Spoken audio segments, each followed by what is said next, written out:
sensation Beth Hart is here. She's going to perform for us, and she's going to tell us how she went from playing on the streets to performing at the Kennedy Center Honors. Come on, we are going to have some fun today.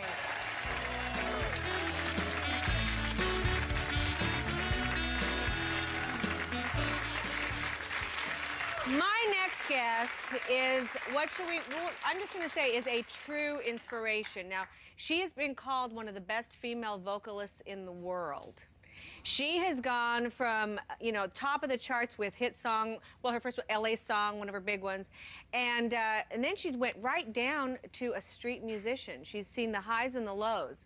Now, after many years of sobriety, love, challenges, triumphs, she is back in the States and is getting standing ovations at the Kennedy Center Honors. Would you please welcome singer, songwriter, and one remarkable woman and talent, Beth Hart.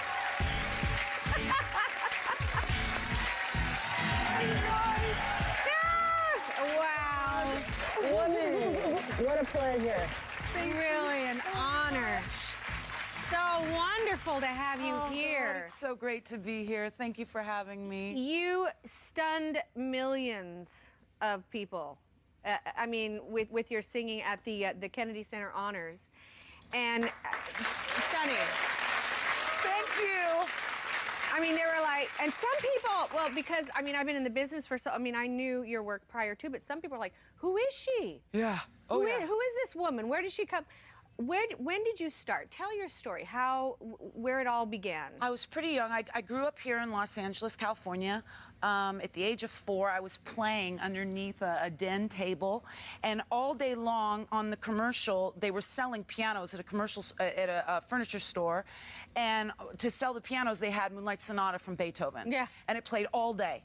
And so my mother and father said in the middle of the night, they heard this piano playing going on, so they came out, and I was playing, what I could figure out of it, and they gushed and cried, and I was like, this kind of attention is for me. I just fell in love with it.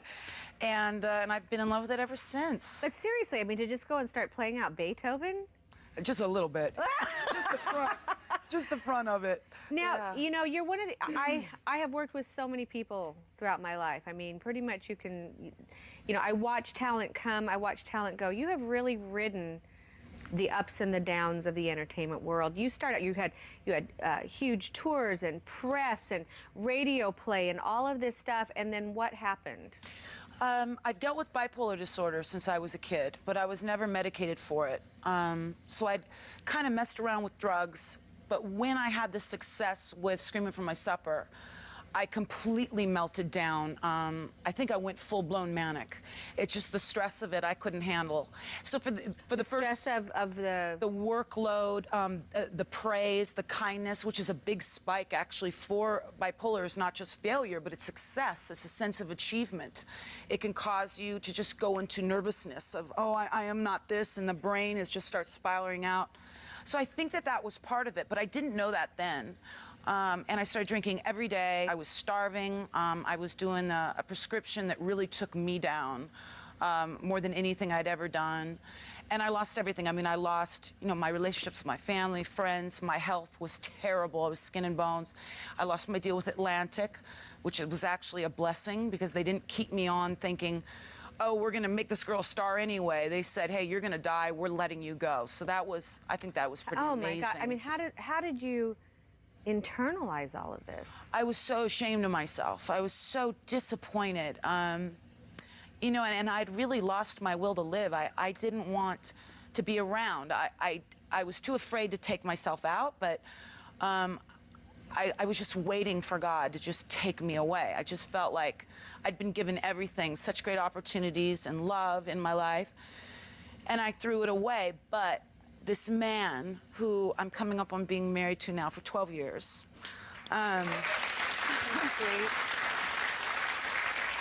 He is like sent from God. We were just working together, and when I lost my ability to get my prescriptions anymore because the doctors were on to me. And so I started going through seizures, and some people were telling me, you got to go into rehab. And I'm like, I'm not going to rehab. And I was in his house, and I started having a seizure. But I can remember at some point him laying on top of me to get my body to stop, and he was crying. And I felt so much love from him that somehow shifted everything inside me. And it was like God just came into my heart and said, you gotta fight back. You gotta do whatever you can to get yourself healthy. So the next day I went into rehab and started a long process of coming back. But thank you. It's right up there. Thank you. Boy, I tell you, I could talk to you for days about that. Just the process and did you feel you must have had tough things in your past to deal with all of that. Did you have a tough childhood? Did you? I think that I had a combination of an amazing childhood filled with love. I think my parents did the very best that they could. But there was a pretty hardcore divorce. My mother was heartbroken. My sister Sharon was battling addiction. She got AIDS. She passed away. So there was, yeah, thank you. Yes. There was definitely some stuff. I ran away from home really young.